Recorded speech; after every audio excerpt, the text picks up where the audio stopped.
so I could see what people are saying at the same time. So, which Bible character said to pardon his folly? Which Bible character asked the people that he was speaking to pardon his folly?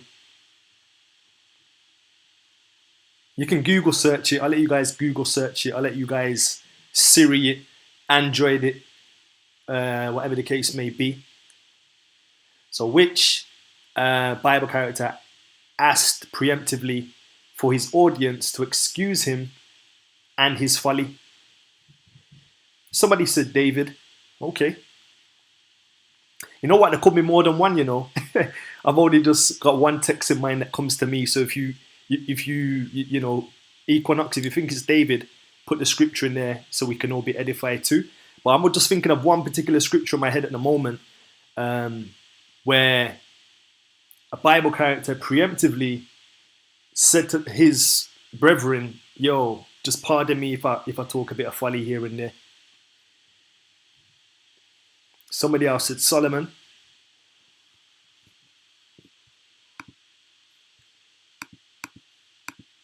So we got David and we got Solomon, and then somebody else is saying Solomon. David Ben Israel is saying Solomon. Esau Ham Abalo is saying Solomon, and Polkana is saying Solomon, but Equinox Walker is saying David. I'll wait a few more seconds for everybody to join the forum. The question is, what Bible character preemptively said to his brethren before speaking to them, "Please excuse my folly"?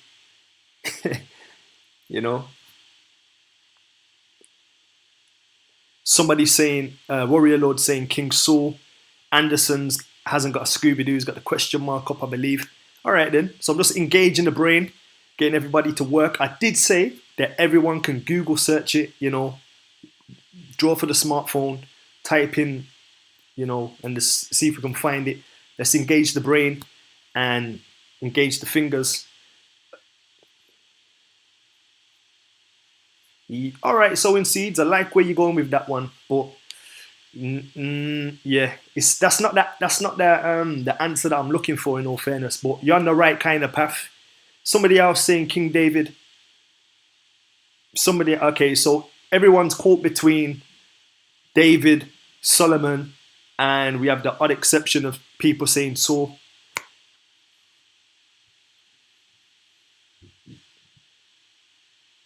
Somebody else is saying Paul. Okay. You guys ready for the answer? You guys ready for the answer for the question? If you are, put a 1 in the box. If you want more time, put a 2 in the box, and we'll take it from there. And happy Sabbath to everyone who's in the forum. All glory to the Most High Yah every day. Okay, everyone wants the answer. No worries, no worries. We'll get the answer on the way. So, should see the answer there in front of you. 2 Corinthians 11 verse 1. Would to God you could bear with me a little in my folly, and indeed bear with me. So, I just want to say before I even start and launch the study, yeah, I can sometimes make jokes, and I just want everyone to just bear with me a little in my folly if I start dropping some Elijah jokes, like when Elijah and the prophets of Baal were trying to summon Baal, and Elijah's dropping a few jokes here and there, saying, is Baal sleeping? If he's sleeping, you need to wake him up. So just bear with me if I start busting 1 and 2 jokes. So yeah, Paul preemptively said, boy, you might have to bear with me a little bit in the folly, because I'm known to bust a few jokes here and there. But, don't take away from the seriousness of the message, All right then. Everyone's going to get this one, because this is a common one that people say nowadays to try and sanction expletives and talking vulgar and talking rude, which is not what the person was trying to say. But which other Bible character preemptively said that he was sometimes rude in speech? So sometimes the way he articulated certain things was cutthroat.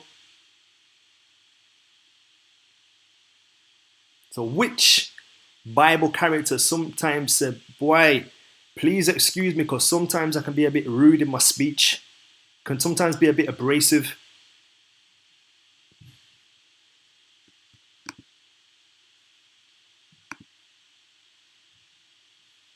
Warrior Lord said, Paul sounds like a yardie.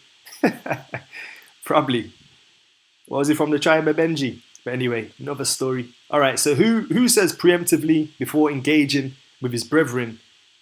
Yo, guys, sometimes I can just be rude in speech, but not in knowledge. Okay, everyone's got that answer correctly. It was Paul again.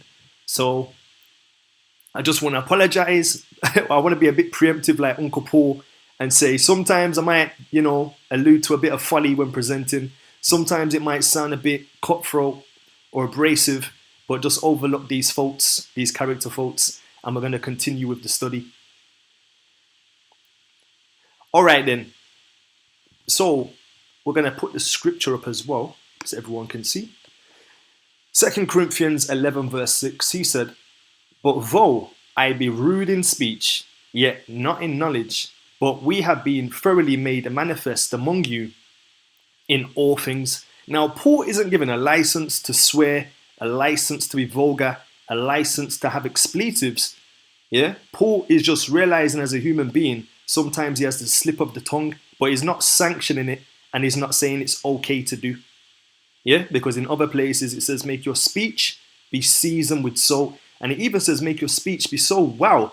Yeah, not in terms of elocution, but say, make it be so wow that the Gentiles or the heathens, when they hear you speak, they have nothing bad to say against you.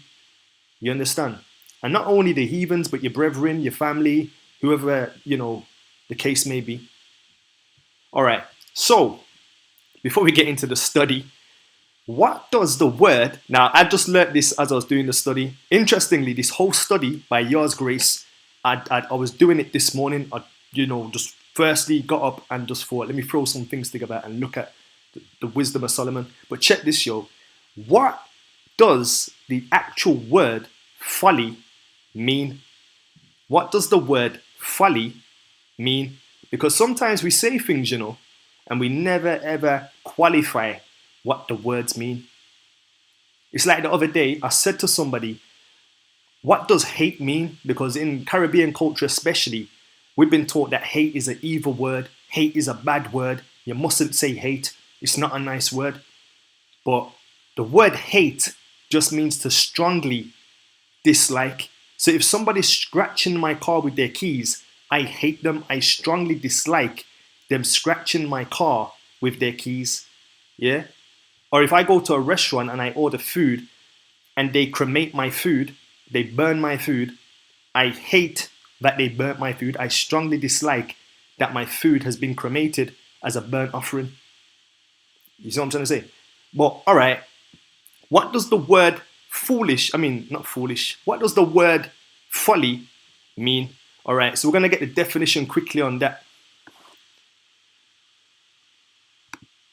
So, the word folly actually means, according to the concordance and the word where it was used, I recommend to everybody in the forum to download eSword, which is the King James Bible app integrated with a concordance, and then you can get the root words and definitions of meanings and the primitive word and the etymology of the word.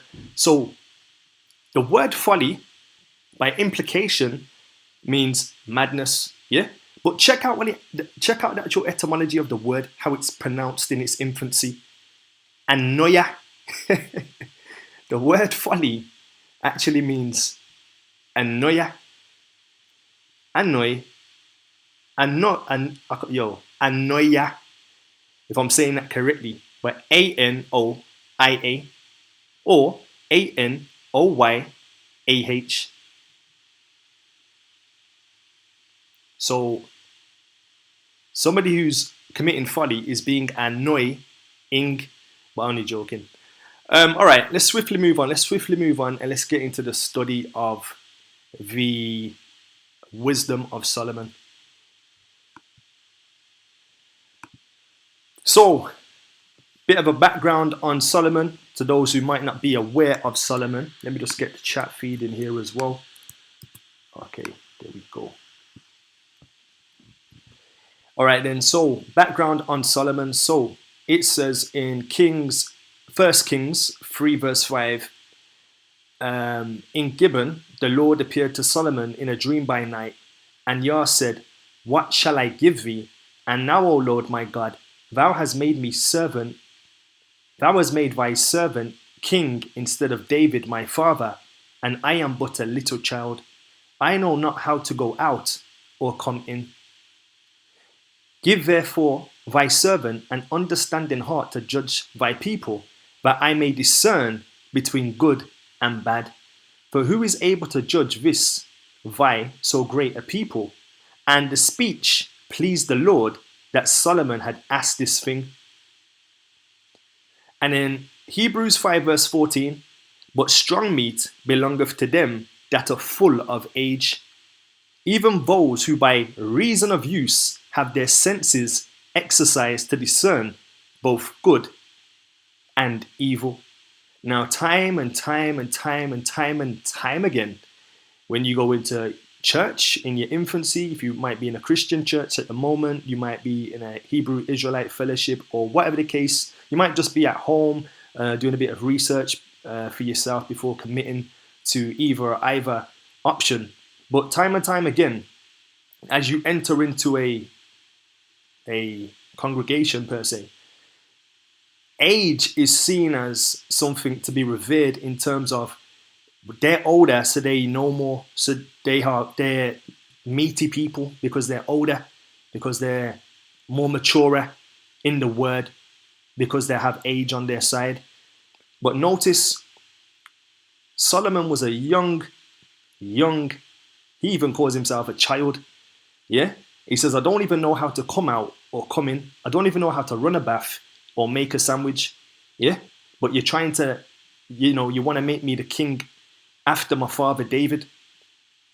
And then he says, his petition was, "Give therefore thy servant an understanding heart to judge thy people." So he wants an understanding heart so that he can judge his people, yeah, and that he may discern between good and bad, or good and evil. And in Hebrews 5:14 says, "But strong meat belongeth to them that are full of age." Now we've just read that this guy was very young. He didn't know how to make his bed or fold up a blanket, yeah? But he says, "Strong meat belongeth to them that are full of age, even those who by reason of use of their senses exercise to discern both good and evil." So meat, when we talk about milk and meat, there are other places where meat is mentioned, but meat as well isn't just about, precepts and principles, but it's about discerning between good and evil, what is wrong and right in the Lord's sight. There's many people who know many things and can expound many things, but do they know the difference between right and wrong, righteousness and unrighteousness? That's the key. Judgment and corruption. So this is the background on Solomon. Young, from the tribe of Judah, son of David, has a dream in Gibeon. The Most High questions him and says, "Yo, what do you want, young man?" And instead of saying, "I want the girls, I want the car, I want the range, I want the platinum, I want the money, I want the wealth," he says, "Yo, how can I judge my people? And not just judge them, but I want to even know the difference between good and bad." And because he said this speech pleased the Most High.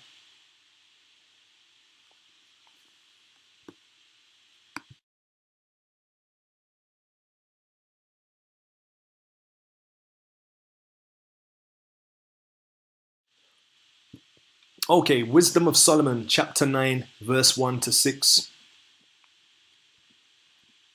"I myself also am a mortal man, like to all, and the offspring of him that was first made of the earth, and in my mother's womb was fashioned to be flesh in the time of 10 months, being compacted in blood of the seed of man, and the pleasure that came with sleep.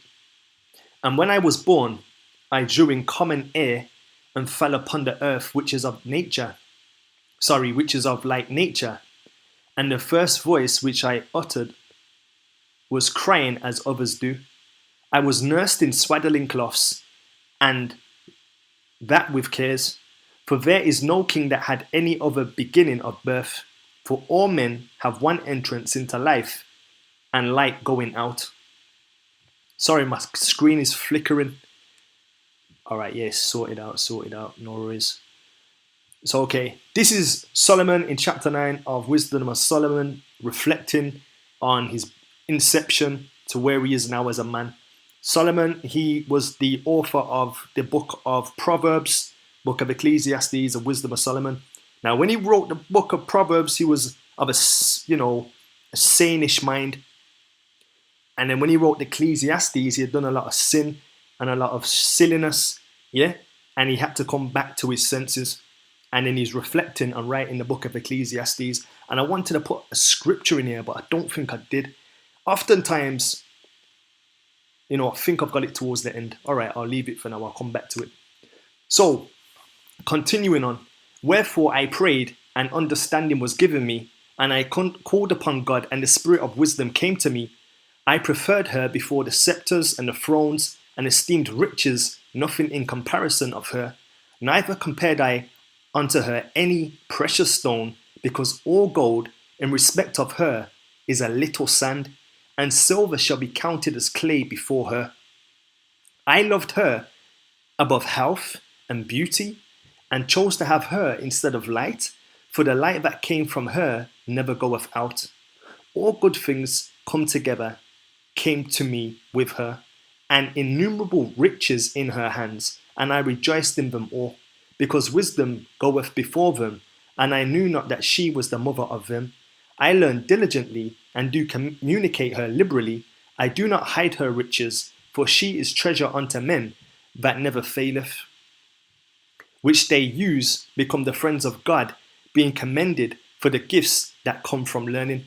So he's saying, is using allegory, metaphors to paint wisdom as a woman who is very liberal in dispersing wisdom and knowledge. And he's saying that it's a treasure house, yeah, and it's a gift that people get when they put their heart on learning. I think there's a proverb where it says, those who seek me early will find me. I don't think there is, but I'm just paraphrasing it for now, yeah. And we see that Solomon at a very early age, he wanted to seek to do the Most High's will. And because he had that thirst and that ambition, that it was granted unto him. That's why it says, seek ye first the kingdom of Yah and his righteousness, and in all these things will be added unto you. We kind of got it 180, upside down, backwards, where we say, yo, get my uni degree, college degree, get the car, get the wife, get the husband, get the kids, get the house, get the mortgage, get everything else, and then I'll go to the Most High Yah. When really the Most High wants us first, and then all these things will fall in the allocated slots at the allocated time. So it's just about being faithful and patient and trusting the Most High. But anyway, verse 15 of chapter 9, it says, God have granted me to speak as I would, and to conceive as is meet for the things that are given me, because it is he that leadeth unto wisdom, and directeth the wise. For in his hand are both we and our words, all wisdom also, and knowledge of the workmanship. For he hath given me certain knowledge of the things that are, namely to know how the world was made, and the operation of the elements, the beginning, ending, and the midst of the times, the alterations of the turning of the sun, and the change of the seasons, the circuits of years, and the positions of stars, the natures of living creatures, and the furies of wild beasts, the violence of winds, and the reasonings of men, the diversities of plants, and the virtues of roots. Virtues of roots, and no such things as they are either secret or manifest, them I know. For wisdom, which is the worker of all things, taught me. So Solomon again is giving accolades and homage to the Most High, saying that he didn't know anything except for the wisdom that the Most High had shown him and had given him. And he's saying the wisdom wasn't just limited to sola scriptura, but in everything in terms of nature, botany, everything, whether it be your craft, that everything was given to him in abundance because of his humble prayer.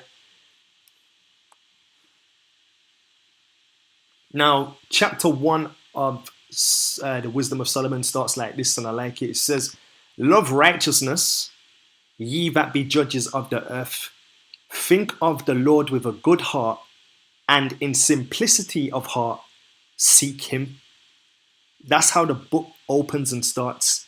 Love righteousness, ye that be judges of the earth. Think of the Lord with a good heart, and in simplicity of heart, seek him. Again, going back to Solomon, he can say this. He can say this without any third-hand experience. He's talking personally because he's personally done that. That's why he can say, "Love righteousness, ye that be judges of the earth," because he was a judge, a king, a ruler of Israel. Yeah? And he says, "Think of the Lord with a good heart, and in simplicity of heart, seek him." 2 Corinthians 11 verse 3 says, "But I fear lest by any means as the serpent beguiled Eve through his subtlety, so your mind should be corrupted from the simplicity that is in Christ," or Hamashiach.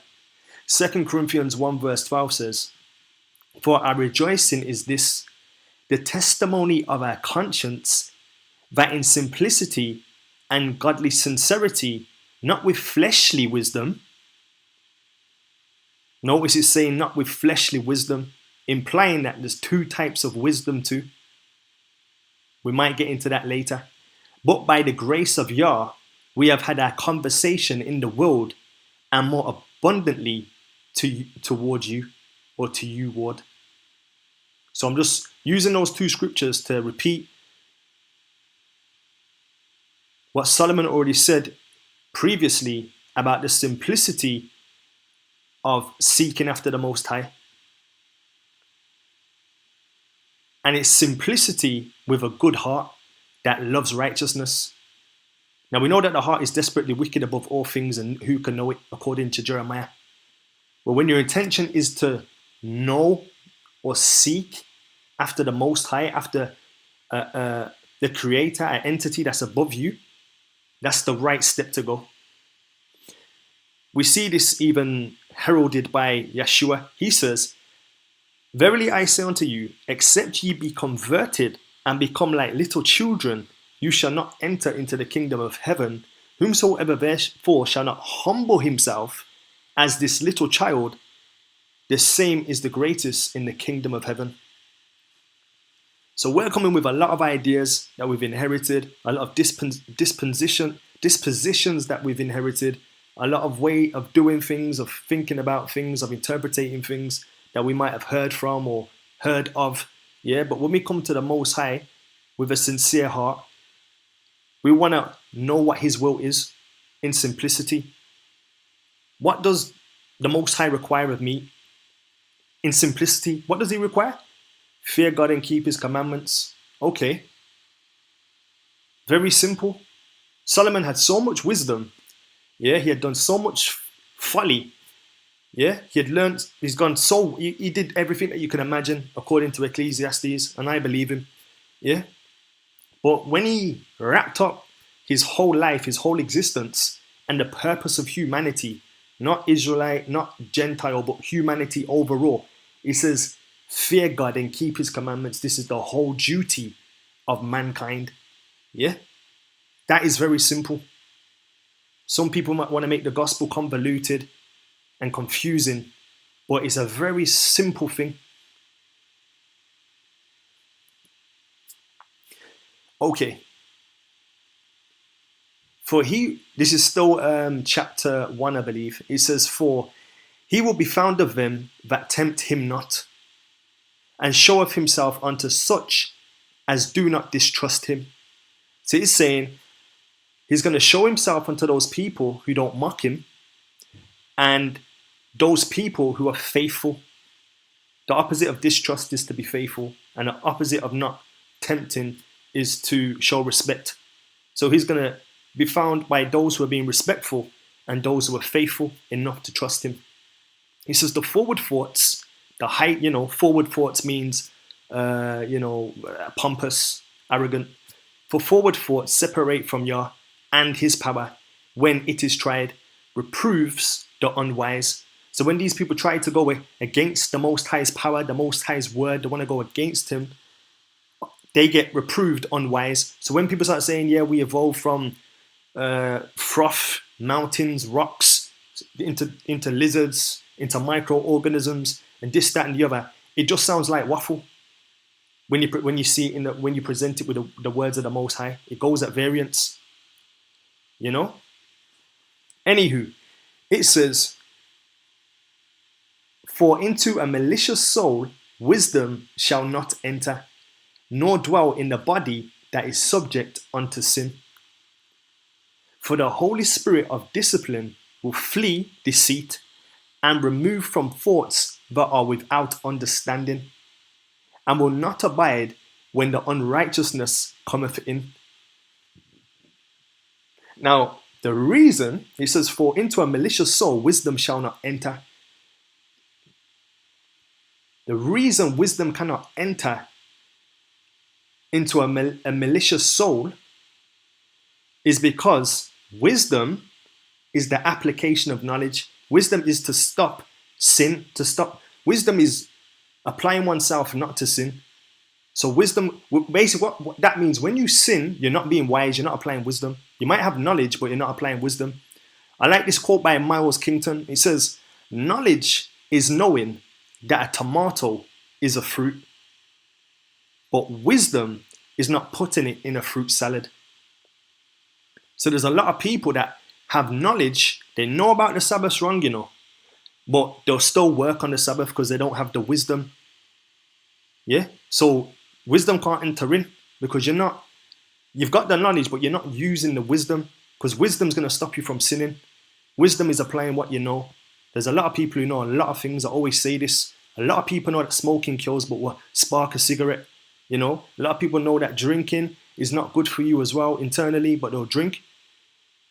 A lot of people know that, and a lot of people know this. A lot of people know that committing adultery is wrong, but they'll commit adultery because they can't govern themselves because they don't have wisdom. Proverbs 1:7, it says, the fear of the Lord is the beginning of knowledge, but fools despise wisdom and instruction. So wisdom is instructions, or an instruction in the ways of the Most High. And the way of the Most High is what? Fear God and keep his commandment. This is you get the point. Psalm 50 verse 17. Seeing thou hatest instruction and casteth my words behind thee. So wisdom can't abide where someone is, where somebody is actively being ignorant or arrogant. It just can't abide there. Sabbath is keep the Sabbath day holy. In my mind, the Sabbath, that's your Sabbath. Yeah, it's not gonna work. The two, what's it? Too haughty, too arrogant. It's not gonna work. Don't commit adultery. Well, the pioneers did, or whatever. You know what I'm trying to say? So swiftly moving on. What is wisdom and what will it do? And what does wisdom here? Still in the same chapter, I believe, or this could be second chapter of Solomon. It says, for wisdom is a loving spirit and will not acquit a blasphemer of his words. For God is a witness of his reins and a true beholder of his heart and a hearer of his tongue. For the Spirit of the Lord filleth the world, and that which containeth all things have knowledge of the voice. Therefore he that speaketh unrighteous things cannot be hid, neither shall vengeance when it punisheth pass by him. For inquisition shall be made into the counsels of the ungodly, and the sounds of his word shall come unto the Lord for the manifestation of his deeds. For the ear of jealousy heareth all things, and the noise of murmuring is not hid. So in this verse, it's kind of saying, watch what you say, watch what you speak, because everything's being scribed down, everything's being recorded. The same way when you might send a WhatsApp message, there's a transcript of that message. People can screenshot that. So what the Most High is doing in effect is every conversation that we're having, whether it be good, bad, or in between, disingenuous, genuine, whatever, they're all being screenshotted. And if we don't cast these unto the Lamb that taketh away the sins of the world, then they'll still be on our account. All right, let's now look at the mindset of the unrighteous. Let's look at the mindset of the unrighteous. Now, I believe that this is Wisdom of Solomon chapter 2. It says, listen, very powerful, because the reason why the Bible is irrefutable is because the character of man has not changed.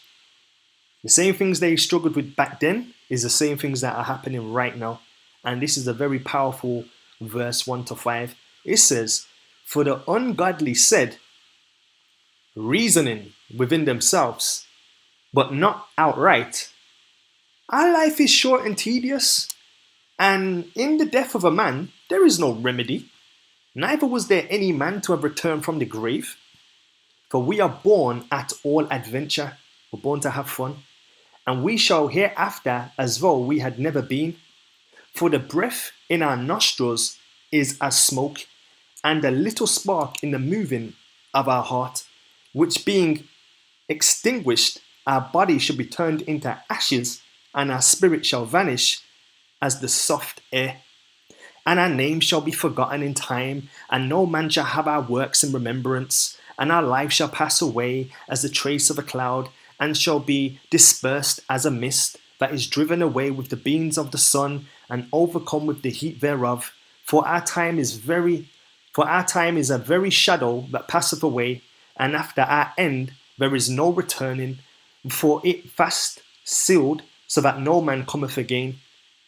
So that is the backdrop of the mindset of the unrighteous. And we're going to go a little bit further now into the psyche of the unrighteous in the following slide.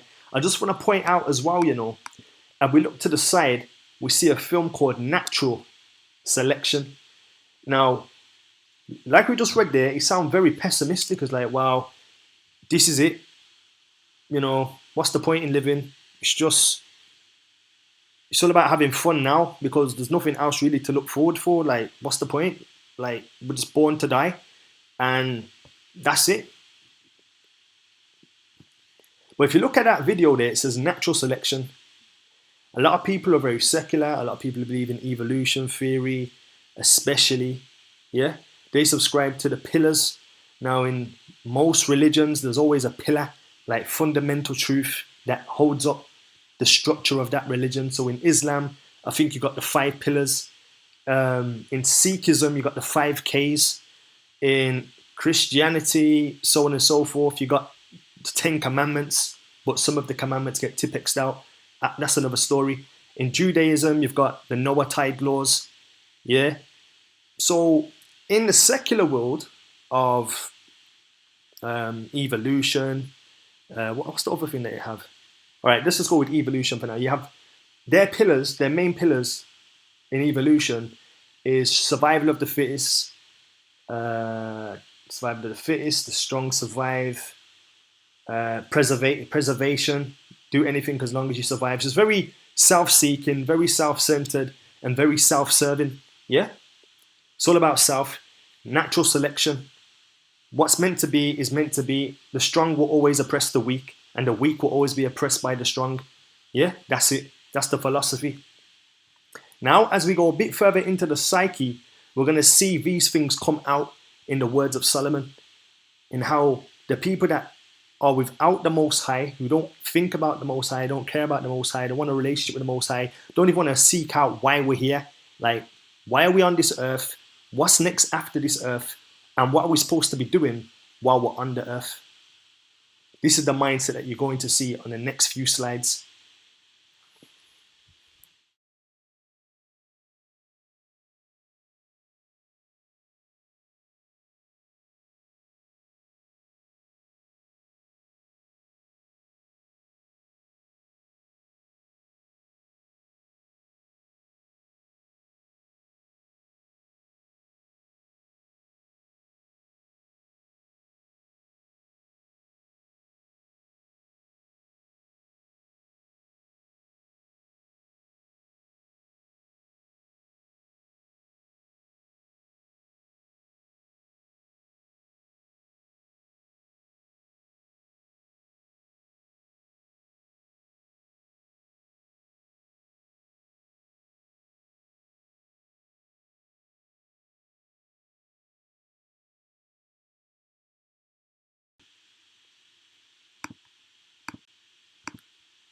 Yeah, sorry about that. Microphone cut as per usual.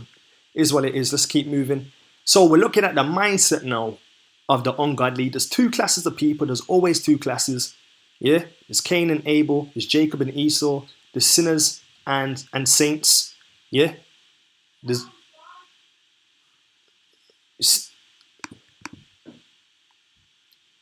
All right, guys, can you hear the sound? Because I'm hearing that the sound's gone. So can everybody hear the sound? If everyone can hear the sound, put a 1 in the box. If you can't hear a sound, then don't put a 1 in the box.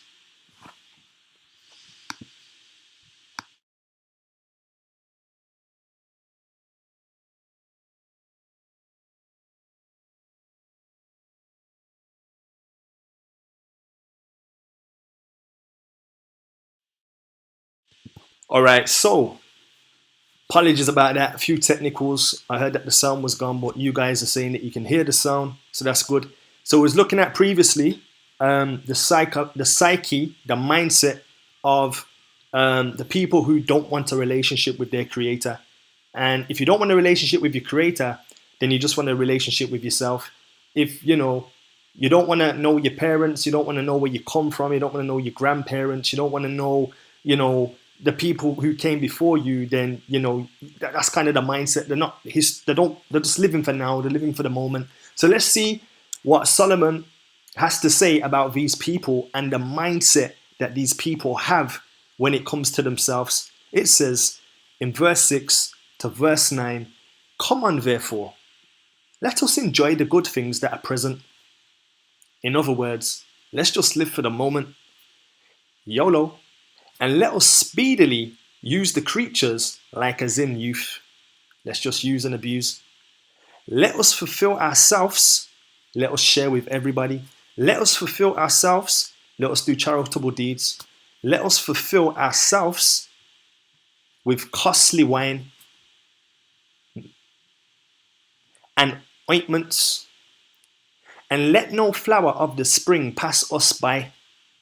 Materialism, consumerism, must have this iPhone 6, must have this iPhone 7, 8, 9, 10, 11. That's the mentality. "Let us crown ourselves with rosebuds." So let us crown ourselves, Not even Yeshua crowned himself with that thorny crown, The people put the crown on his head as in mockery, but at least they put a crown on his head because he was a king and is a king. But these guys are trying to crown themselves with their own rose buds before they withered. So they wanted to be flashy, splashy, all up in your face and happy. That was the facade that they wanted to project and put out there. "Let none of us go without his part of our voluptuousness." Wow. "Let us leave tokens of our joyfulness in every place, for this is our portion and our lot is this." Let us leave tokens of joyfulness, Let us breed up every woman. Let us have kids in Timbuktu and Miami. Or let us breed up every man. Let us have kids in Timbuktu and Kentucky. This is the mindset they had. YOLO. And this is what's kind of been recycled, repeated, rebranded, refurbished, and restructured to this generation, especially. When we look at the program Frozen, let it go. It's about rebellion. Even when cartoons that I watched as a youth, like Aladdin, A Whole New World, no one to tell us no or where to go, rebellion. Yeah? All these songs integrated into it, the undercurrents of it, the top one tunes of these songs, generally, by and large, is some sort of rebellion, not listening, don't care, don't tell me nothing, I'm a big man, can't tell me nothing. It's that kind of energy. Now, don't know if you guys know about a guy called Aleister Crowley, an English guy who was very much into the occult, and he's one of the, when I say this, I say it lightly, one of the quote unquote fathers of this occult thing that's very popular. And interestingly, he was a Scottish born national. Yeah. But anyway, This was his philosophy on life. Oh yeah, he was a self-proclaimed Lucifer worshipper, satanic worshipper, did a lot of pedophilia, did a lot of things that you can't even articulate, just horrid, putrid, disgusting, nasty. Yeah. But he wrote, this is his philosophy. His philosophy was this: all you have to do is to be yourself. Do your will and rejoice. So all you have to do is just be yourself. Do your will and rejoice. I like the way he even puts in a Bible semantic, rejoice. And also, he had a very interesting quote as well, which was, do as thou will, that is the whole of the law. So we see Solomon, a wise man, he said, fear God and keep his commandments. This is the whole duty of man. Then we have somebody who is on the team of Satan, saying the polar opposite. It's all about doing yourself, bro. Be happy, bro. Just the law of attraction, bro. Just get out what just lock off any negative energy, bro. Like all this talk that you hear, all this new age talk about just be positive is a fig leaf to not dealing with sin. If you talk about sin, that's translated as negative. Oh, that's negative. Why are you telling me that for? Yeah, because it's dealing with sin. So this law of attraction, yeah, there's principles that you could dissect in it, where you could trace it back to the Bible. You reap what you sow what you reap. Treat people nice. 9 times out of 10, they might treat you good. Not saying they will, but certain things are put out there in this new age occult generation where it's all about self-worship, self-governing, self-reliance. I am God, 5%, all that kind of stuff. So, like I said, Jay-Z, he says he's very much influenced and inspired by Aleister Crowley. Aleister Crowley is a Mason. We all know that, these guys are all in the occult and in the lodges, sharing benches, but that's another story. But I'm just trying to highlight to you that the ungodly, the mindset, the psyche, the wavelength that they're on is all about being self-serving. Let's continue.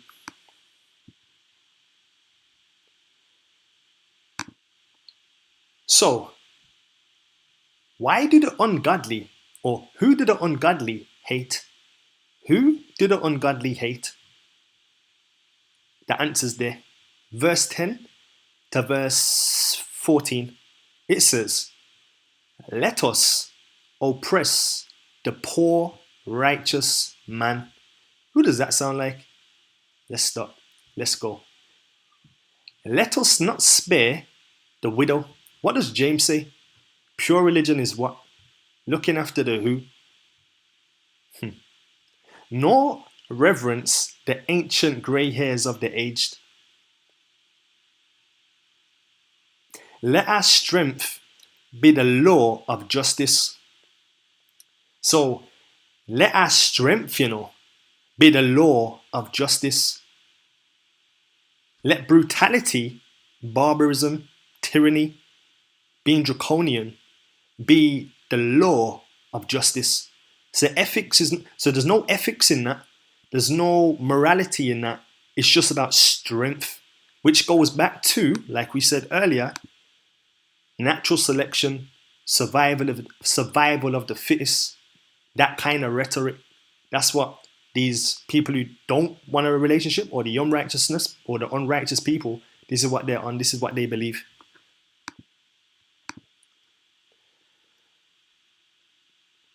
For that which is feeble is found to be nothing worth.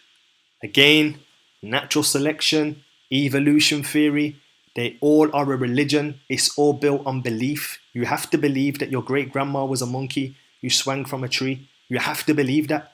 You have to believe that. It's all faith. It is a religion. They try to say it's science, but it's a religion because it all takes belief. It's a belief. You have to believe in it, or you have to not believe in it, but it's all centered on belief. So, just to read that again, let our strength be the law of justice. For that which is feeble is found to be nothing worth. Therefore let us lie in wait for the righteous, because he is not for our turn. Very, very interesting. It's saying, let us lie in wait for the righteous, whether you're black, white, Scottish, novice, whatever. The righteous, righteous. Like I said, there's two classes of people it's dealing with here. It's dealing with saints and sinners, sinners and saints, But it's saying here, let us lie in wait for the righteous, because he is not for our turn. So why are they trying to plot and scheme on the righteous? Because they're not for their turn. Like David, when Darius passed the decree and said, yo, everyone has to worship me. David was like, nah, I'm worshipping the Most High Yah, and I don't care about your decree. I'm busting the windows open and I'm saying two prayers. And as a result, he got thrown in the lion's den. Yeah? The people were scheming on him, plotting on him because he wasn't of their turn. He wasn't willing to compromise his faith, his integrity in Elohim and, the Most High for no one. Again, three Hebrew Israelite boys weren't willing to compromise their faith for Nebuchadnezzar at the sound of music. And incidentally, I might have to touch on this Kanye West thing, and how this Sunday and the music. And I watched one video the other day, off topic slightly, and the music is integral to his worship. There's no Bible, there's no mention of scripture. It's just a few words, few inspirational thoughts and speeches with music, and people are just swaying from side to side in euphoria, listening, and it just seems like folly to me. But back onto the topic. Therefore, let us lie in wait for the righteous, because he is not for our turn, and he is clean, contrary to our doings. He is clean, So they know, They know that you're clean, Know that you're not dirty, that you're not under folly. They know. And he is clean, contrary to our doings. He upbraideth us with our offending the law. He shows us up. When we want to do bad, this guy steps in and says, don't do that. Like in England, when somebody, let's say there's a fight happening here, and you're the one who breaks up the fight, you'll get classed as a hero, but not as a salute in a derogative sense, like, oh, you're a hero, man. Why did you stop the fight? Or if someone's getting blazed or cussed, somebody's getting made fun of, and you're that guy who says, you know what, lads, just leave them alone. Like, they've had enough. You get me? Just calm, man. Just leave it. People will say, yo, you're a hero, because you're going contrary to what they want to do. They want to put someone down, but you want to lift someone up. So you're contrary, yet variance. Light and darkness can't abide. One will outdo the other. So he's saying they keep, showing us up with our offending the law, and objective to our infamy, the transgressions of our education. So these righteous guys, when they come on the scene talking about the earth and how it was created in 7 days, and how, in the garden, there was Adam and Eve, and there wasn't no Adam and fill in the blank, and there wasn't no fill in the blank, and there wasn't none of this and fill in the blank. It goes against our own education. It goes against the way we want to do things and incorporate things. It goes against our drag queen kindergarten shows. He professeth to have the knowledge of God, and he calleth himself the child of the Lord. This is what they're saying, This guy here is these Bible bashing guys, they profess to have the knowledge of Yah and call themselves the child of the Lord. He was made to reprove our thoughts. That's what they're saying. They know that you're clean. They hate you because you make them look bad. They hate you because you go against what they stand for. And this isn't a black and white issue. This is a righteousness and an unrighteousness issue. Yeah? And that's what it's about. Like, it's hate. Like Christ, like the Hamashiach, he wasn't hated for any other reason, but because he was showing them the errors of their ways. By his own people he was hated, and by the heathens he was hated. to a certain degree and to a certain extent. We know there's people that appreciated him and loved him, but by and large, there was a lot of hate. Caesar thought, the rumors were circulating in Rome that, this guy could override them, and then the Jews were just upset, or the Hebrew Israelites were upset that, what's this guy doing, man? This little carpenter son, this youth, man. What's he, go away, man. Look at you. Yeah? So it's always been about righteousness and unrighteousness, Cain and Abel syndrome, from beginning to end. Okay, why did the ungodly oppress those seeking the Most High? He is grievous unto us, even to behold. Wow. For his life is not like other men's, for his ways are of another fashion. Let me say that again. That's mad. He says, he is grievous unto us, even to behold. I can't even describe how many family members have locked me off, for just seeking the ways of the Most High. Very funny. Because when I was raving, clubbing, drinking, smoking, fornicating, all them kind of things there, the line was ringing, people are calling you, got some things, got some gal, wanna come link them? Yeah, man, I'll be there saying nothing. Yo, wanna come drinking? Yeah, I'll be there saying nothing. Yo, anytime it was for Satan, my phone's ringing, Switch the play. Give my life to the Most High, Yah. Thanks to the, the sacrifice of Yeshua. And it's just been a madness. But check this. He says, he is grievous even to behold. I don't want to invite Brother James to my wedding or to the work due because he don't drink. And because he don't drink, I don't drink because, it just looks bad because I'm his boss and I can't get drunk if my workers ain't drunk because that just looks inappropriate. Or I don't want to invite Becky to the function because Becky might tell the truth and I want Becky to tell the lie so that we can secure the contract with this new subcontractor or with this new client. So she's a good worker. I do really appreciate Becky and I do really appreciate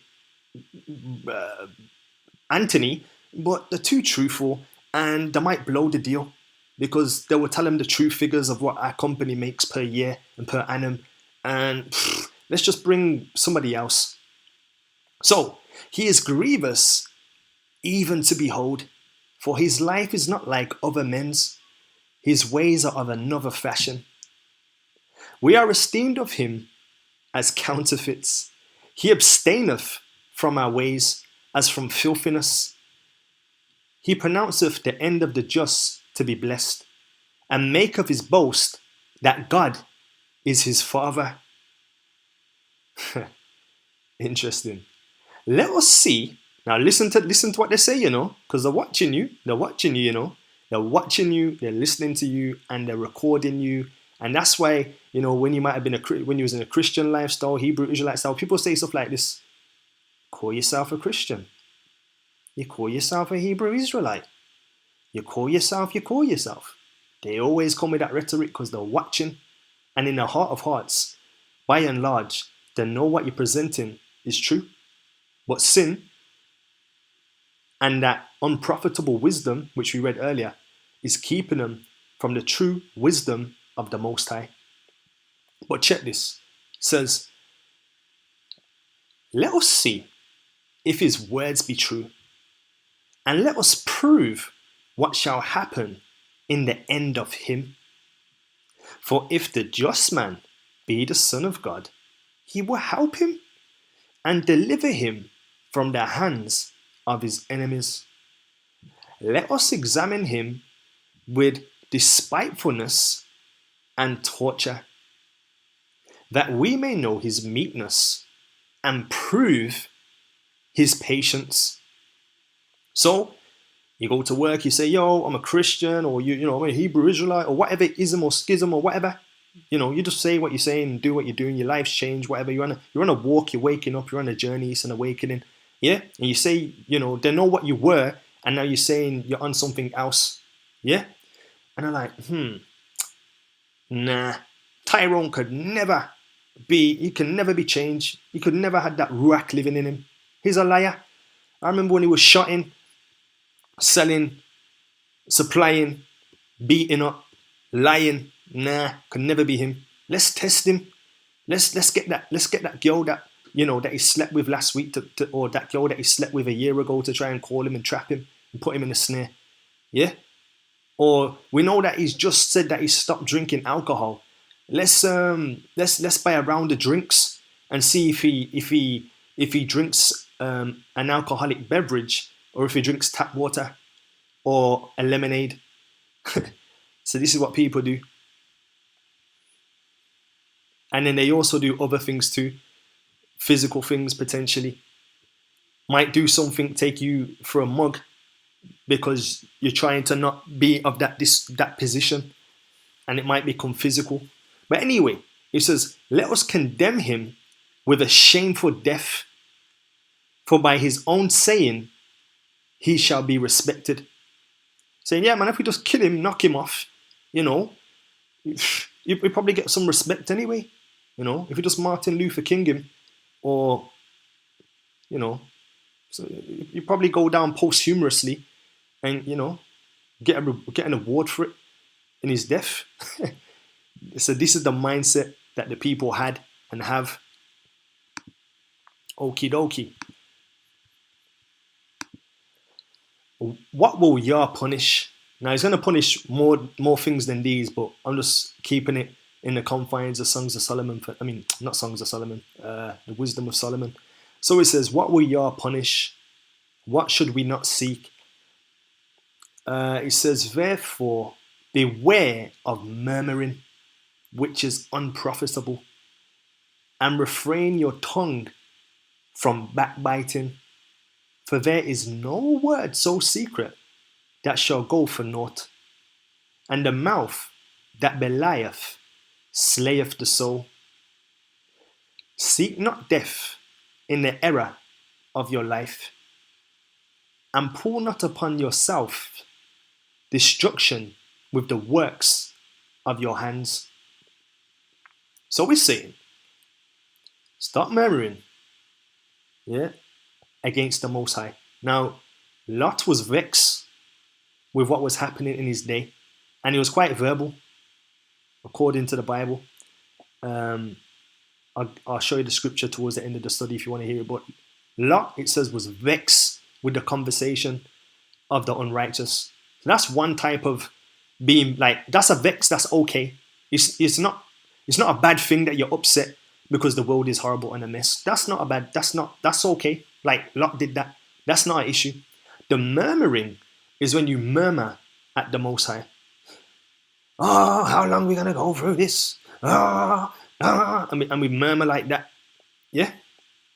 Or God, we start slating him and belittling him and disrespecting, or, that's murmuring, Incidentally, the children of Israel, they cried, they were sorrowful, they were in the time of Egypt, they were crying, and that's what was heard by the Most High as well. That was heard. Not saying the Most High wasn't aware of their oppression, but that what do you call it? That group or that communal outcry of upset touched the Most High. Yeah? Anyway, so we're saying, beware of murmuring, which is unprofitable, and refrain your tongue from backbiting. Stop the gossiping, which we all might do. We all might have even done today, done yesterday, done this week, done last week, done at work, done in the house, done somewhere else. We need to stop it. We need to realize it and try to curtail it to the best of our ability, which is not going to work. So we need to ask the Most High for His ability so that we can overcome. So he's saying here as well, and no word that's so secret will go for naught. It's always, words are always like rumors will get back, things that you say will get back, And the mouth that belieth slayeth the soul. Saw this in the garden, where the serpent didn't outright lie per se, but it caused doubt. It caused a second guessing, and it led to death. But if we look at Exodus 23 verse 1, it says, "Thou shalt not raise a false report. Put not thine hand with the wicked to be an unrighteous witness." So we shouldn't be making false reports, false flags. The other day, somebody posted on the on the community channel, I'm a Freemason. I'm like, what? I ain't no Freemason. I have no intention of wanting to be a Freemason. I don't care about any of that stuff. You know what I'm trying to say? But even that, slandering, aspersions, accusations, when you don't know someone and you're just trying to defame someone, I don't mind, You can do that till the dogs come home, but I'll be praying for you, because I know that if you don't change that mentality, it's going to come up against you if you don't cast that onto the Lamb of the Most High, Yah. You understand? So let's just be mindful that we don't make a false report on anyone, whether it be heathen, Gentile, cousin, nephew, niece, your enemy, your friend, your frenemy, your colleague, your worker, your boss. Don't get involved. If you don't know, if you haven't heard it from the horse's mouth, just refrain, just refrain from that. But also verse 12 says, "Seek not death in the era of your life, and pull not upon yourself destruction with the work of your hands." So it says, when you made a mistake here, when you did something bad, man, like you might have even murdered someone, you might have stole from someone, you might have, I don't know, you've done something that's just grotesque, or might not even be as bad as that. Yeah. But don't let that be the catalyst to want to try and kill yourself or murder yourself. It says, seek not death in the era of your life. We've all done errors, we've all done some bad things, man. But that taking of your own life is because you don't have faith that the Most High Yah can forgive you of that crime or that sin or that wickedness that you've done. If you check the apostles, the prophets, and you look at their CV, you look at their resume, you'd be surprised, especially David, yeah, and many others. So, don't seek to kill yourself because of the errors of your life. Don't seek to drink or overdose or commit suicide, jump off a building, do a backflip off a building, drown yourself in the bath. Like, it's not desirable and it's not required, What is required is that you get right with the Most High by turning from your sin, repenting and going back to Him, keeping the laws of the Most High Yah. All right then. So, God made man for life, which is what we just spoke about a second ago. I believe this is where is this? Is this the third? What chapter is this? Yeah, I think it's still chapter 2, but it could be chapter 3. So I do apologize for not putting the chapter in. But it says, verse 13 to verse 15, "For God made not death, neither have He pleasure in the destruction of the living." So anything that's living, tree, bird, cat, dog, chicken, egg, skinhead, dread, yeah? No pleasure in the destruction of the living. No pleasure. God's a creator. God's a sustainer. God's a life provider and a life giver. So anything destruction, no sir. We're his desire. But the wages of sin ultimately is death. For He created all things, some things. He created all things that they might have their being, and the generations of the world were healthful, and there is no poison of destruction in them, nor the kingdom of death upon the earth, for righteousness is immortal. And another example of how God made man for life, even when we cut ourselves, we have a bleed, the blood crystallizes, forms a scab, heals us. We was never born to die. When you just think about how the body's made, the body will repair itself. The body will heal itself if you give it the right conditions and if you give it the right food, nutrients, It will always repair itself. Doesn't need to be cut open. Doesn't really need any drugs or anything of that sort. Yeah. So we can see how the Most High, as the Creator, manufactured us not to cease. Not like these people who, manufacture cars or phones or gadgets and gizmos that break every week or every month, every year, so that you have to replace them and rebuy them. We were never made like that. We were made to always exist. But due to sin, the wages of sin is death. Deuteronomy 30, verse 19. No, I'll go to that after. Verse 16 of that same chapter, it says, "But ungodly men, with their works and words, called it to them," talking about death. "For when they thought to have it their friend, they consumed to naught and made a covenant with it, because they are worthy to take part with it." So they made a covenant of death. They chose to have a covenant of death. Now I know this is Moses talking to Israel about the covenant of the blessing and the curses. Yeah, but listen to the language what Moses is saying, because Moses is a mouthpiece for the Most High, and this is what he's saying in Deuteronomy 30, verse 19. It says, "I call heaven and earth to record this day against you, but I have set before you life and death, blessing and cursing. Therefore, choose life, that both thou and thy seed may live." So Moses gives the people an ultimatum, and he then gives them the answer to the question, or he then encourages them to choose the best option out of the options.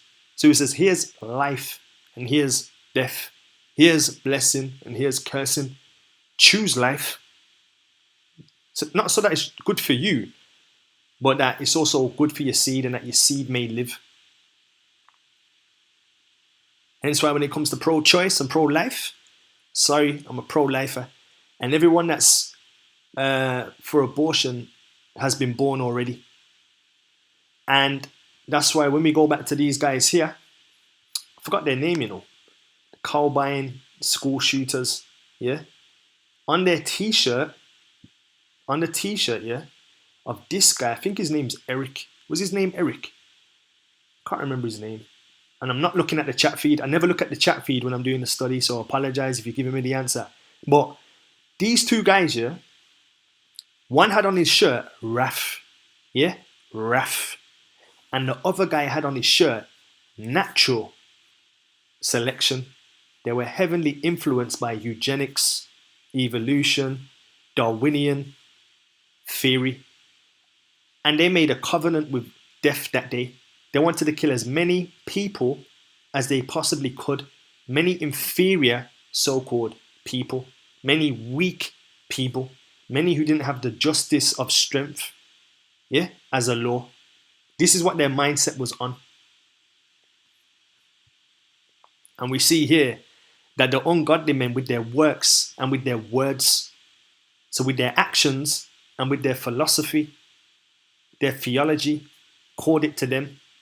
For when they thought to have it their friend, they tried to groom, they tried to play with death, they tried to dance with death, like them and death could go on a date and have spinach and broccoli.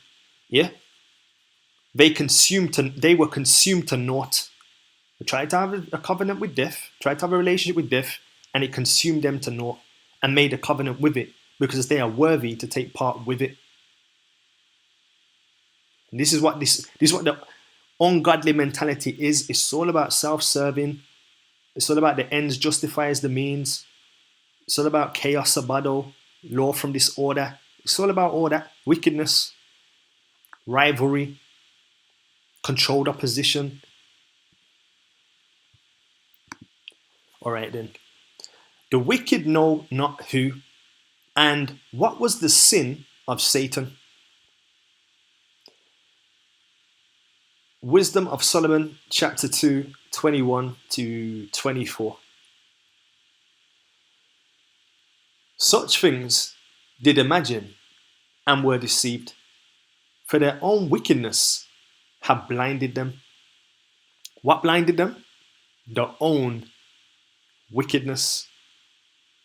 Just going to pause right there and go to 2 Corinthians 4, verse 4. In whom the God, lowercase g, so we're talking about, you know who we're talking about. So in whom the God of this world have blinded the minds of them which believe not, lest, so this is why they don't believe, lest the light of the glorious gospel of Hamashiach, who is the image of Yahuwah, should shine unto them. So they purposefully block their ears, block their eyes, because they don't want a revelation of Yeshua, who is the image of Yahuwah. They don't want that too much. As for the mysteries of God, they knew them not, neither hoped for the wages of the righteousness, nor discerned a reward for blameless souls. For God created man to be immortal, and made him to be an image of his own eternity. Nevertheless, through envy, through pride, through envy of the devil, came death into the world, and they that do hold of his side do find it. Nevertheless, through envy of the devil came death into the world, and they that do hold of his side do find it.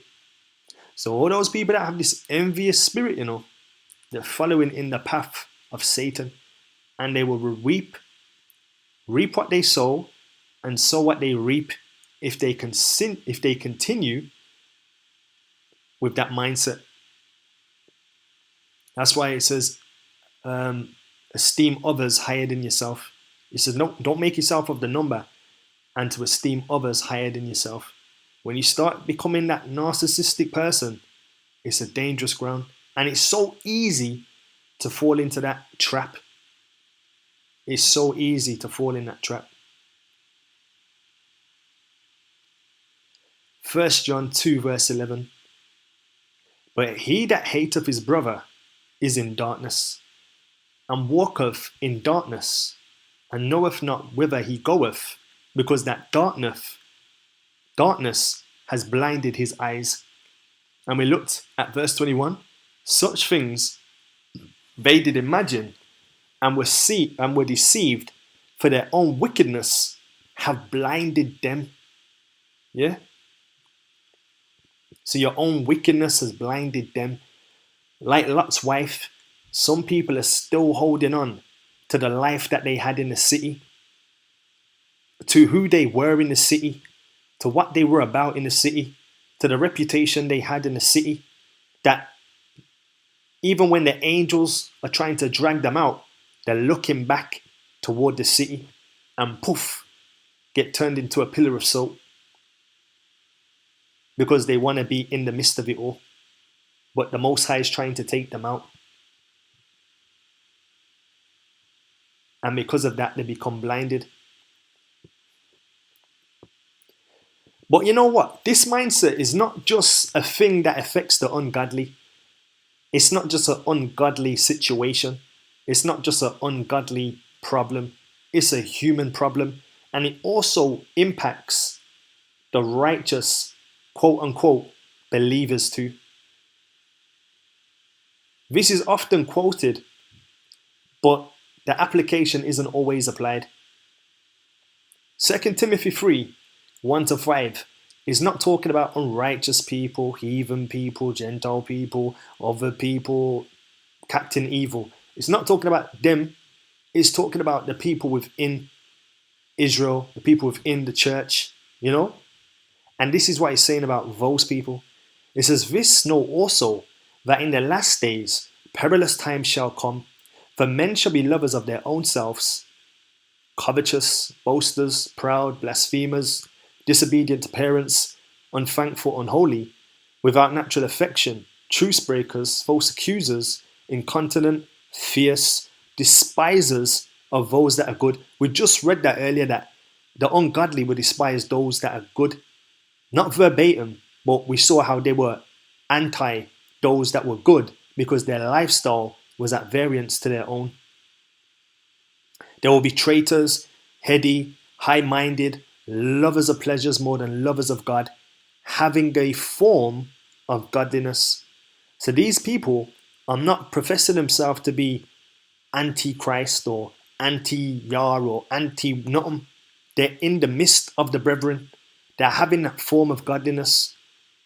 You know, they're doing it. They're keeping up with pretenses. They're having that form, that outward form of godliness, but they're denying the power thereof. And the counsel that we're given is just to turn away.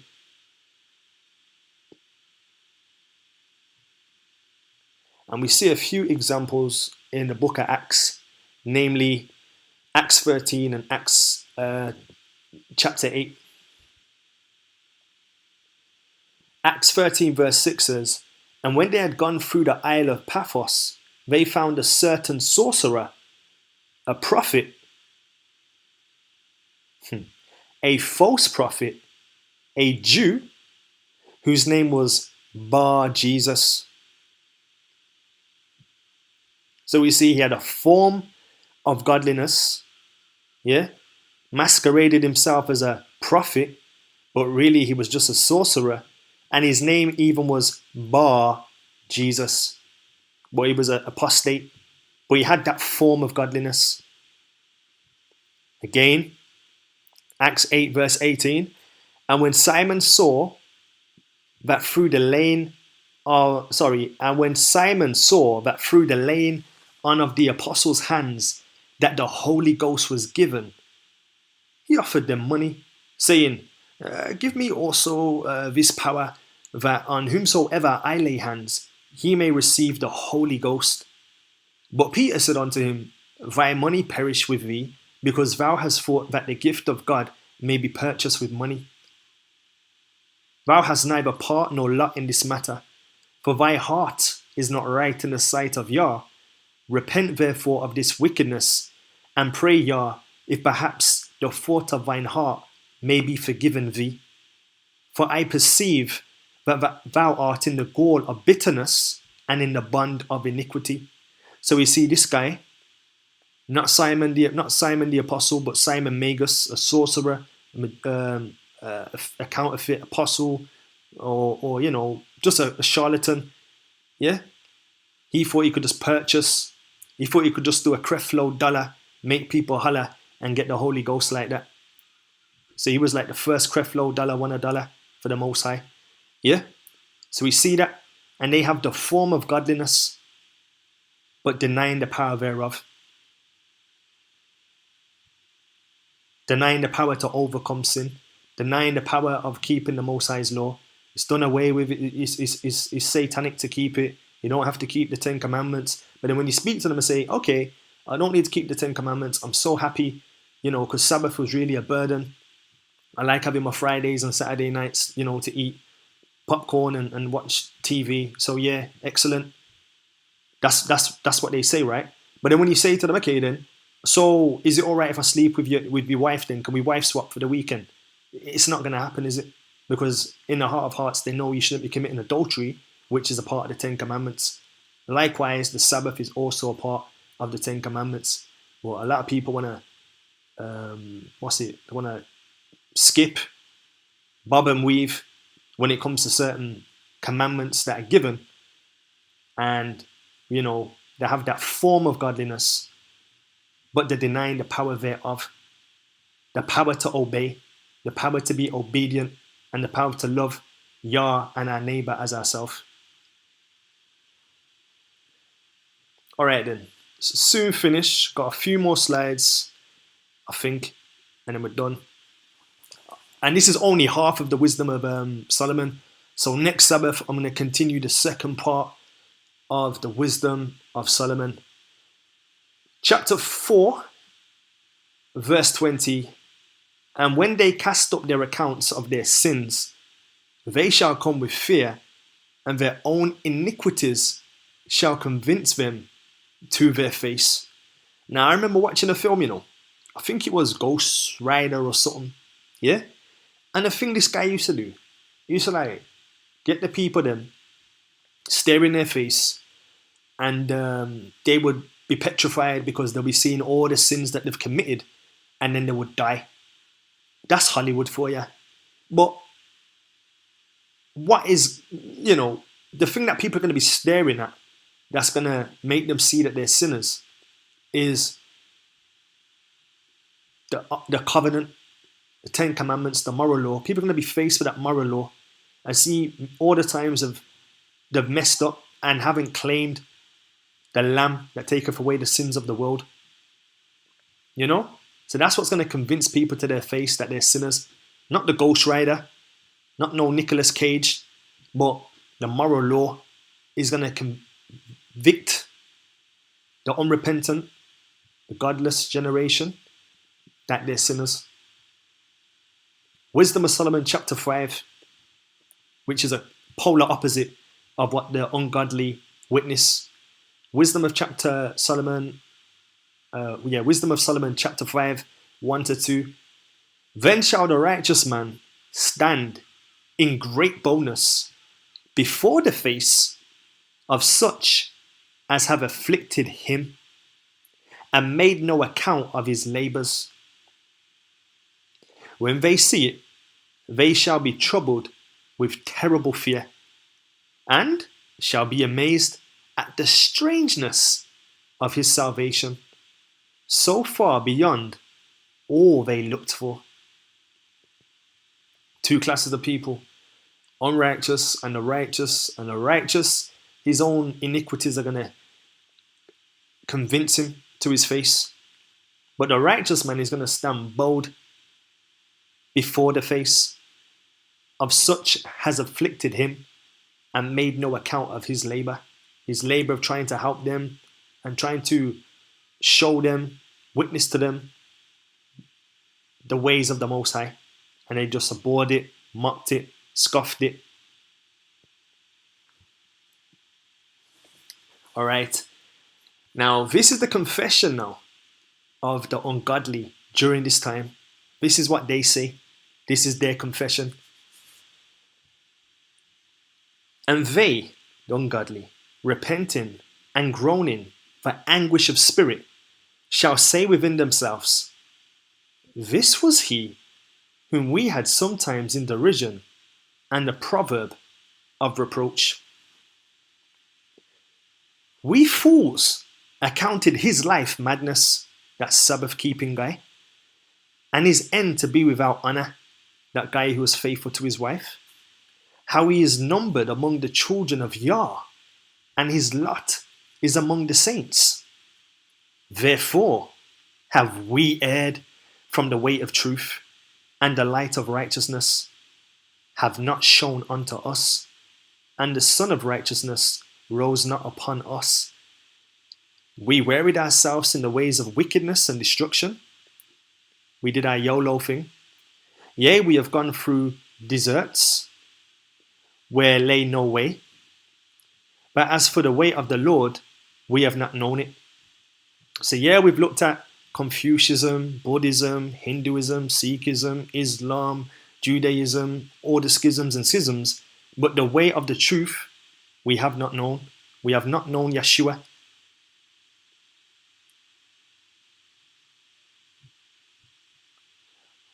What have pride profited us?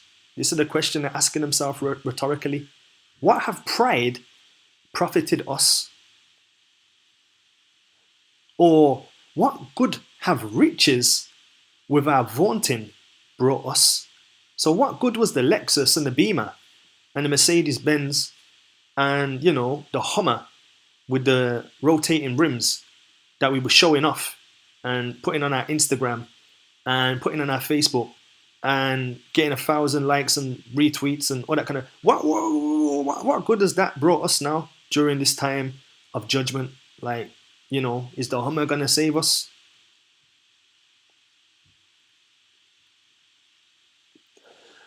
All those things passed away like a shadow, and as a post that hasted by, and as a ship that passeth over the ways of the water, which when it goeth by, the trace thereof cannot be found, neither the pathway of the Nile in the waves, or the keel in the waves.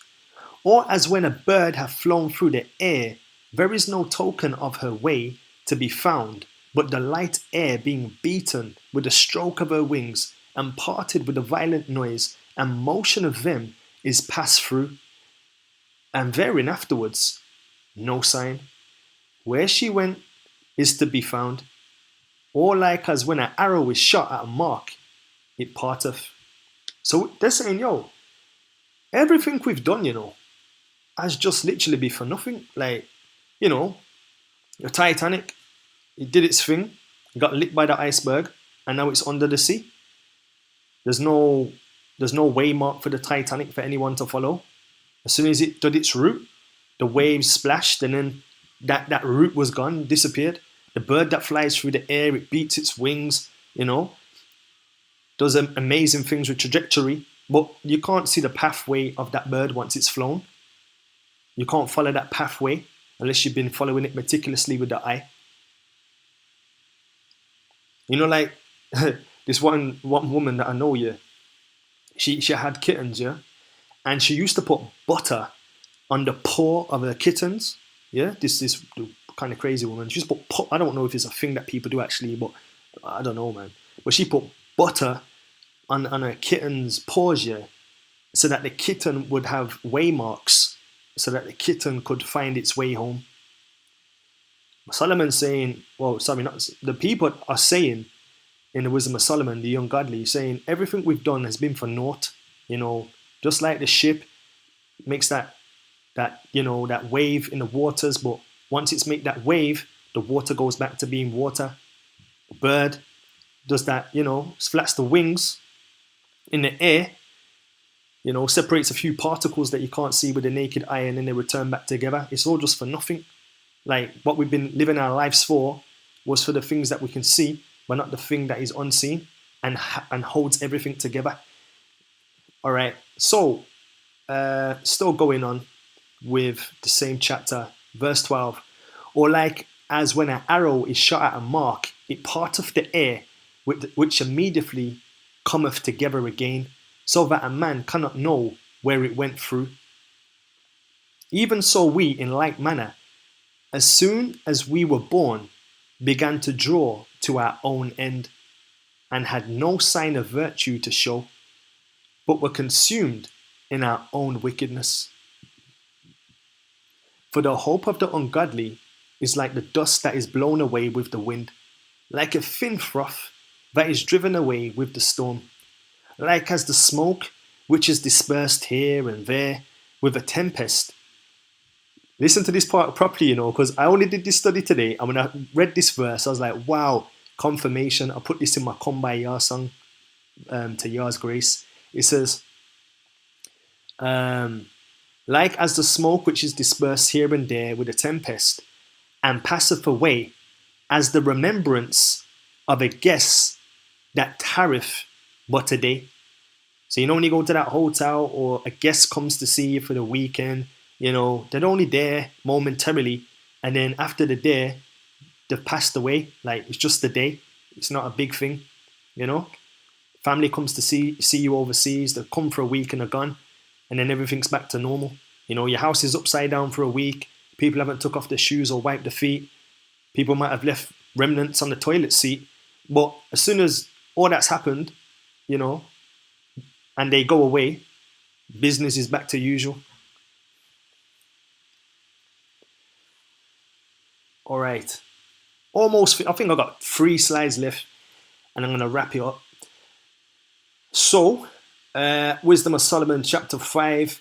He shall take to him his jealousy for complete armor, and make the creature his weapon for the revenge of his enemies. He shall put on the righteousness as a breastplate, and true judgment instead of an helmet. He shall take holiness for an invincible shield. His severe wrath shall be sharpened for a sword, and the world shall fight with him against the unwise.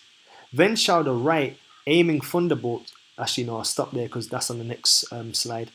So, He's saying that the judgment as well, all this is going to be taking place. You know, the Most High is going to take out revenge on the people that have done wickedly, and the righteous will be dressed in a breastplate with a helmet, with a shield, you know, with a sword, which is poor language in Ephesians, helmet of salvation, breast of righteousness, belt of truth, sword of the Spirit, shield of faith, feet of peace. Almost seems synonymous.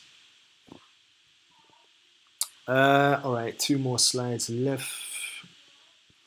So it says, wisdom is glorious, and yeah, this is still the confessions of the ungodly. It says, wisdom is glorious and never fadeth away. Yea, she is easily seen of them that love her. So people that are seeking for wisdom, you know, they want to know the ways of the Most High. It will easily present itself to them because they're open, they're receptive, you know. They haven't got a stony heart, you know.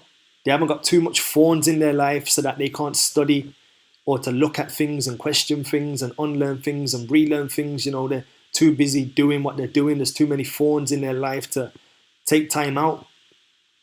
You know, like, gotta pay the mortgage, gotta do this, gotta do that, which we all have to do, but they're not making time to seek. So it says, wisdom is glorious and never fadeth away. Yes, she is easily, not hard, you know, not convoluting, not a conundrum, you know. It says she is easily seen of them that love her, and found of such as seek her.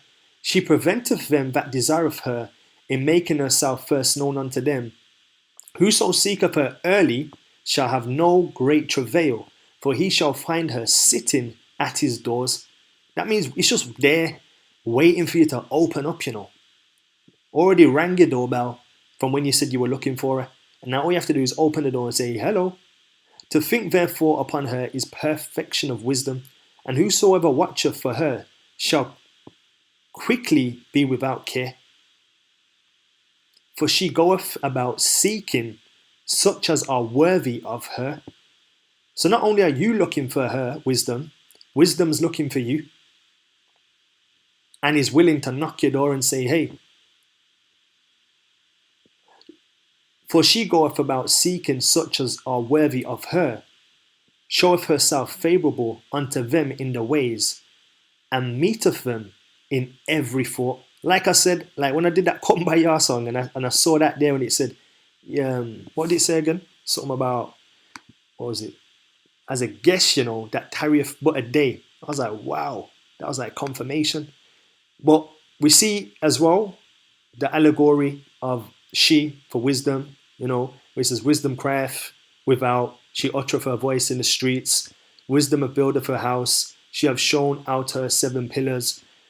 And then we see she opened her mouth with wisdom, and in her tongue is the law of kindness. Now we know there's allegories. Israel is often referred to as a woman, but it's not calling Israel a woman, you know. So take that with a pinch of salt when it comes to the metaphor. But you know, we see it there for those who might be weary of this particular quote. We see it in the King James, where wisdom is often referenced like that. Similarly to how Israel is often referenced as a woman, and so on and so forth. And as well, I just want to touch on this. Desire making herself known unto them. Perfection of wisdom. Oh yeah, I want to say, like, the undercurrents of wisdom, the foundation of wisdom is to not sin. You know, to be, righteousness. Righteousness and sinners. A sinner is someone who's breaking the law. A righteous person is keeping the law through faith you know. So the foundation of wisdom then will be the application of keeping the Most High's law. Yeah. So wisdom, the foundation of that will be keeping the Most High's law, the Most High's ways. Because like we said before, it's not just the 10 commandments per se, but the 10 commandments according to David are exceedingly broad. That means they're interchangeable. So when it says don't kill, it means save lives. When it says don't steal, it means share. When it says don't lie, it means tell the truth. When it says don't covet, it means be grateful, be content. You know? All right, almost finished. Last slide. For the very true beginning of her is the desire of discipline, talking about wisdom, and the care of discipline is love. And love is keeping, yeah, this is what I meant by the commandments. And love is the keeping of her laws, and giving heed unto her laws is the assurance of incorruption, and corruption maketh us near, and incorruption maketh us near unto Yah. Therefore, desire of wisdom, therefore, the desire of wisdom bringeth to a kingdom. If your delight be then in the thrones and scepters of ye kings of the people, honor wisdom, that ye may reign for evermore. So Solomon's saying this, we started off with Solomon petitioning, or not even petitioning, we started off with Solomon being visited by the Most High in a dream and being asked, what does he want? And he says, very, self-sacrificingly, if that's even a word, he said, I just want to know. I just want meat to know and discern between good and evil so that I can judge my people, or judge your people, should I say. And because he asked for this, he didn't ask for wealth, didn't ask for health, didn't ask for a Bugatti, didn't ask for a Lamborghini, he just asked for, how can I better help my people? And how can I understand the ways of you, and to understand the difference between good and evil? So we started off with that. Now we got Solomon saying that, talking firsthand, if your delight be then in thrones and scepters, O you kings of the people, honor wisdom, that ye may reign forevermore. And we just looked at wisdom, a few verses, is keeping her laws and giving heed unto her laws. The law, the moral law. So we're going to look at Wisdom of Solomon next week, because we're just looking at half of it this week. We'll look at the other half next week. But I wanted to end on this. Matthew 12:42. The queen of the south, the Hamite queen, the queen of the south shall rise up in judgment with this generation and shall condemn it, for she came from the uttermost parts of the earth to hear the wisdom of Solomon. And behold, a greater than Solomon is here. Luke 11 verse 31. The queen of the south shall rise up in judgment with the men of this generation and condemn them, for she came from the utmost parts of the earth to hear the wisdom of Solomon. And behold, a greater than Solomon is here. Although it's called the wisdom of Solomon, the wisdom was given by Yahuwah, so it should be called the wisdom that Yahuwah gave to Solomon. And yes, Solomon was very wise, but he also did some foolish things. But a greater than Solomon is Yeshua. Knowing that the Hamashiach died for your sins is one thing, but wisdom is accepting it. I hope you found this study interesting, and as always, provoking thought.